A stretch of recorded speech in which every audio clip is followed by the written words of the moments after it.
بشكل كبير، وأهمية المحافظة على البيئة ليس لنا ولكن للأجيال القادمة مهم جدا، ويجب علينا أن نهتم بهذا الجانب لما له من أهمية في الحفاظ على هذه البيئة للأجيال القادمة. من أهم الفعاليات اللي قامت بها مؤسسة دبي للإعلام للحفاظ على البيئة إطلاقها لمشروع الصحيفة الخضراء. من المعروف طبعا يعني إعادة تدوير الورق، طبعا هذا بالنسبة لجريدة البيان والإمارات اليوم.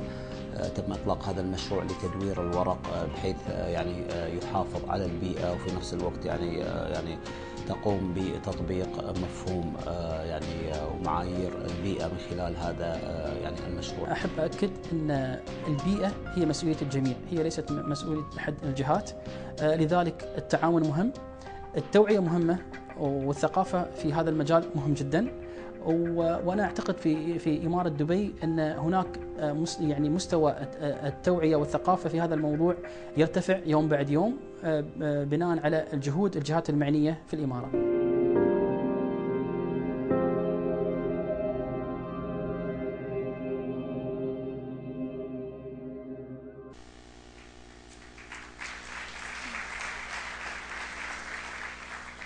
Ladies and gentlemen, amongst all the countries of the world who are celebrating this day, the United Arab Emirates has its own touch in celebrating the World Environment Day.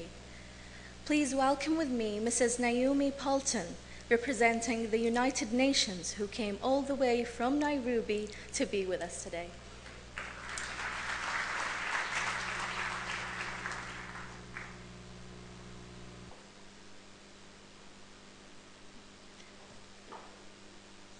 Thank you. Excellencies, Your Excellency Minister Rashid Ahmed Bin Fahad, Mr. John Wiebe, distinguished guests, ladies and gentlemen.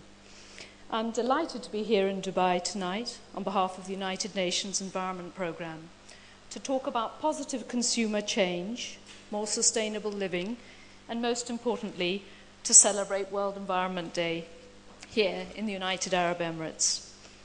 I'm also pleased to see a UNEP friend and champion of the earth, Louis Palmer, who's a great model for renewable energy and much more. The United Arab Emirates and Dubai have become one of the world's great shopping hubs. On my flight from UNEP headquarters in Nairobi, Kenya, many of my fellow passengers were coming to Dubai for holidays and to shop. That's shopping in the broadest sense, be it for clothes, electronic gadgets, or perhaps even for a car or building materials. Yet the science and analysis tell us that modern consumerism has a cost that all too often may appear distant and remote to us when we stand by the ringing tills and head off home with our latest purchase. The fact is that according to UNEP's latest assessment, the world is on track to triple its use of natural resources by 2050 to somewhere around 140 billion tons. By any measure, our current patterns of production and consumption are, to use the jargon, not sustainable. At this rate, we're going to need 2 or 3 extra planets, if anyone has any to spare. And this comes against a backdrop of population increase from close to 7 billion today to over 9 billion people by 2050. But I'm not here to talk about gloom and doom. There's a lot we can do if we do it smarter. Recycling is one way forward. When you look at this huge new building, it's hard to imagine that one day it'll come to the end of its life. But when that day comes, what will happen to all the natural resources inside it, such as the steel and the plastics? Will it just be waste that goes into some vast hole in the ground, or will these materials be harvested for reuse? Will it be a mine above ground? Just from the climate change perspective, it needs to be. Recycling metals is between 2 and 10 times more efficient than smelting the metals from virgin ores. What about all the mobile phones? Today, there are more of these in the world than there are people. Yet, according to one survey, only 3% are ever recycled. The rest are discarded, end up in our drawers or closets at home. What a waste. Mobile phones are part of a myriad of electronic goods full of precious metals and specialty metals needed for the high-tech, clean-tech industries, from the manufacture of wind turbines to the batteries we need for hybrid cars. Governments have an important role to play. It is government policies that can encourage businesses to invest in the recycling systems and the technologies needed. But as consumers, we also have a role, whether it be demanding sustainable packaging or simple ways of recycling and reusing finite natural resources. Or it could be lobbying for better eco-labelling. Many of us are quite rightly suspicious of some of the claims made on goods, a phenomenon known as greenwashing. What does eco-safe, eco-secure, or eco-preferred actually mean? Some products say natural in order to appeal to us. Well, arsenic and mercury are natural, but you wouldn't want them in a product because they're deadly.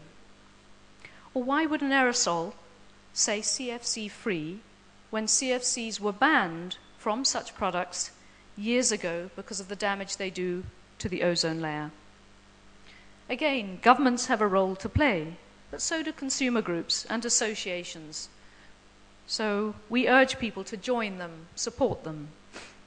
According to a study by the OECD a couple of weeks ago, we don't want to know the wattage of an appliance. We want to know the total emissions saved, say, over a fridge's lifetime, and how much money we'll save during the whole period in reduced energy bills.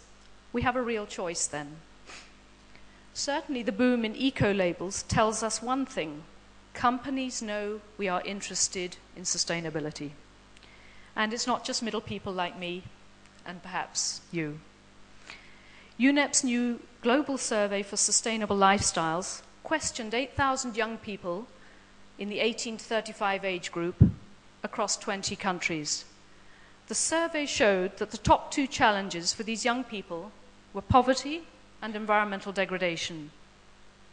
Your Excellency, ladies and gentlemen, I want to thank John Wiebe as a leader behind EPIC initiatives worldwide, who has brought this event to the region at last, after 2 decades in Vancouver, bringing together an impressive database of knowledge and leaders.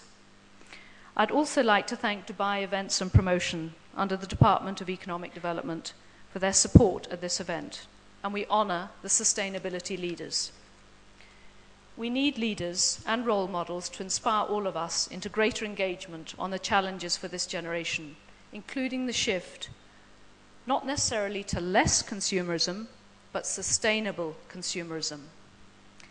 The UN's World Environment Day, celebrated every year on the 5th of June, is an opportunity for everyone in the world to do their bit, whether it be plant a tree, clean up a beauty spot, a car-free day, a decision to compost organic waste, or lobby a civic leader, or just a commitment to reuse a plastic bag or decline being given one. There are billions of small but significant steps we can all take to put the world back on track. The theme for WED 2011 is Forests, Nature at Your Service. It reflects the fact that this is the UN's International Year of Forests, and it reminds us that forests provide a multi-trillion-dollar service to